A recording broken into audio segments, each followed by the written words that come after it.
What's good with YouTube? This is Big Flacco, man, coming live and direct.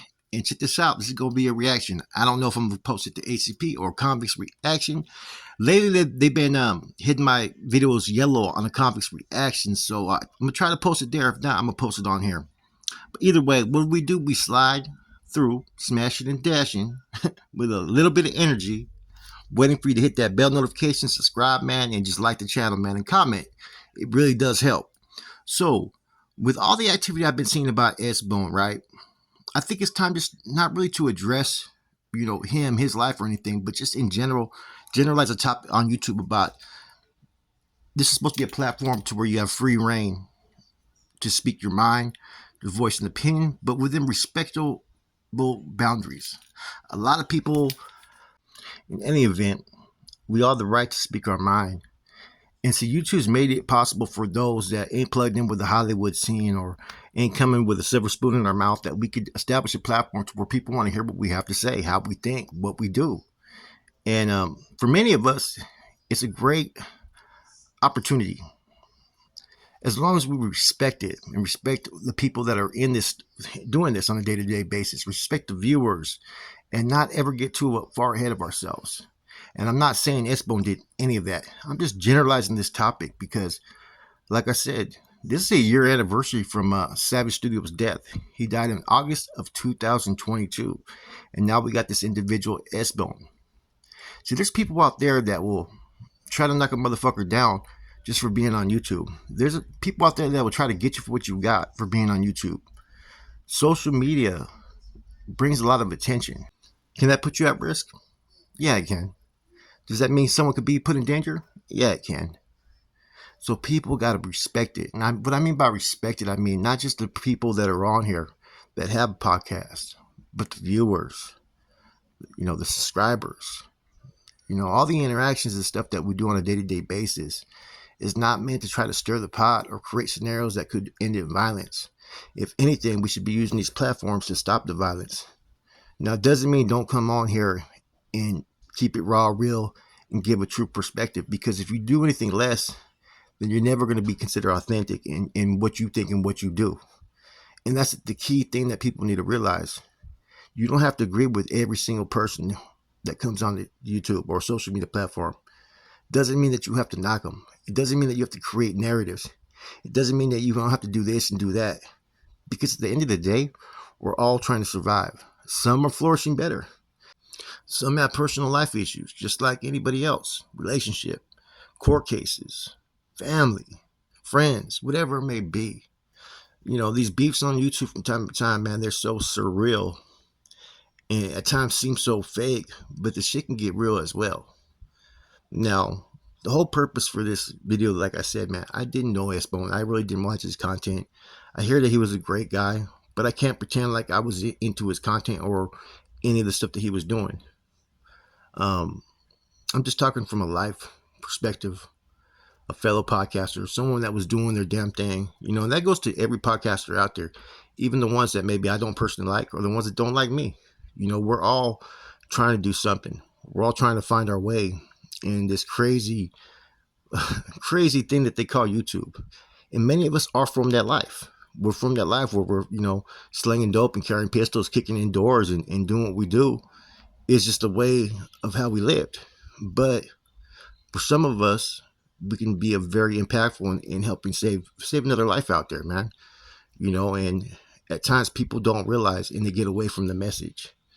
It's so easy to get caught up in the negativity.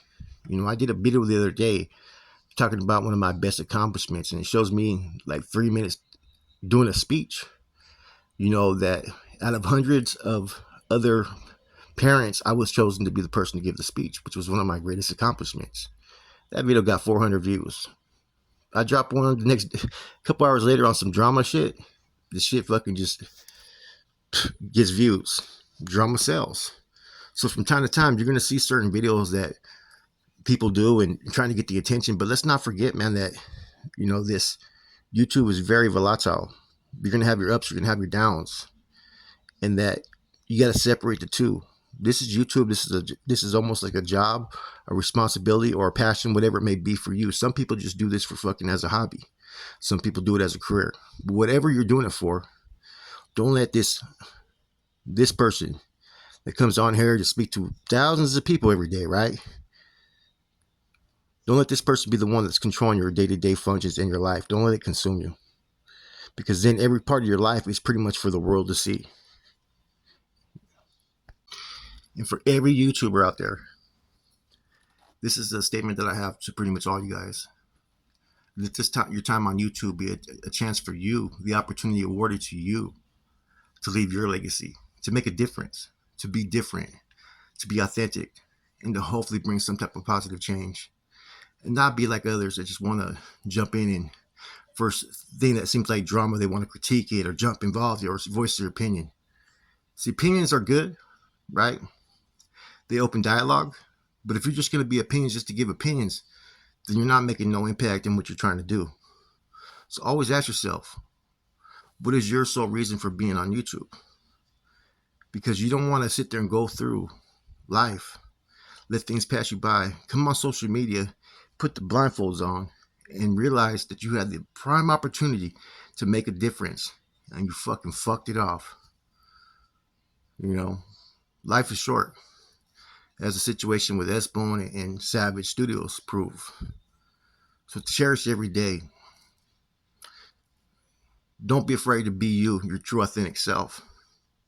Be the person that you want to be or who you truly are inside, not what you think every other YouTuber or every other channel or every other person that's viewing you wants to see. Because if you're doing anything different, then you're copycatting everybody else. Otherwise, you're just a Xerox copy, a replica of somebody else. So when I see these storylines about, you know, bad things happen to YouTubers, they die, they catch cases and whatnot, man, my heart goes out to them, even if I don't really have any relationship with any of these individuals. You know, let's not forget that these people that bring these stories and these videos and reactions, they're also people. They have their own life. And you never know what one may be going through or doing or whatnot on a day-to-day basis. They may be here one day and gone the next. So rather than do a reaction and talk about what might have happened or this and that, man, I think it's important that I just talk about, you know, the importance of recognizing people like S-Bone and Savage Studios and others that are no longer here, and the impact that maybe they made that we don't even know. Because, like I said, for some of us, we didn't have a chance or opportunity in life to do anything to the things that we thought we were doing back then. Being on the streets, pushing dope, you know what I'm saying? Violence. And that doesn't have to be the way that we live today. And this gives us a real opportunity to make a difference. You know what I'm saying? To have a message. And hopefully the right people will hear it when they need to hear it. And see, that's the ultimate, that should be your sole goal, man. Regardless if some of us are doing this for fucking as a career or not, you still got to have a message and a belief in what you're doing and what you're trying to do. You know, and sometimes that may get a little foggy. Sometimes it may get a little muddy. Like I said, some of my favorite content that I've done, I think would help a lot of people. But those are the videos I get the least views. You know, but be true to yourself though. Either way, man. You know, rest in peace to S-Bone. I'm not gonna act like I was a fan. I'm not gonna act like I was watching his channel. But this is just a topic for people to look at things through a different lens. You know, instead of just looking at it from a channel perspective, take yourself out of the whole equation. Think about what maybe they're going through and how hard it is every day to come up with topics and content and do the things that many of us do. And sometimes the harassment, the trolling, and even the attacks from other channels that are unjust. See, there's one thing to get attacked when you have it coming because of what you create. But when you get unjustly attacked, man, just for having an opinion, that is some of the weakest shit that sometimes you ever see on here, man. You know, especially what I'm saying, when you get critiqued in a disrespectful fashion. Critique is always good when you try to be positive in the message that you're conveying to an individual when you are giving off a reaction to something. Because see, some people, like I said, their prime mission is to knock down others. You know, and I actually watched what's his name's video. It was pretty good, actually. I liked a lot of the points he made, man. Which was what's his name? Yeah, the one dude that used to associate with me. He actually did a good video, man, but sometimes actions have to be applied because words always sound good. They sound good in theory, but do people really apply them? You know, so that's where all the hard work has to come in, man. And Like I said, this YouTube thing isn't necessary forever for everybody. So remember that. With that said, man, like I said, rest in peace to everybody that's gone through some hardships recently, losing loved ones. My condolences to everybody that's in a situation like that, and my prayers for those that are going through things in life that sometimes viewers sometimes overlook. Sometimes we forget that person that we see in that video is also a human being. He has a mom, he has a dad, he has a well, some don't, but some do. They have kids, they have grandmas, they have an old lady, they have all that, man. They're humans, and you never know what the fuck they may be going through. Not to saying that he was going through anything. I'm generalizing this though, man, to make you think. When you look at next time you watch one of your favorite YouTubers, think of him as a human, not just as a YouTube content creator that you see. That's it. I'm gone.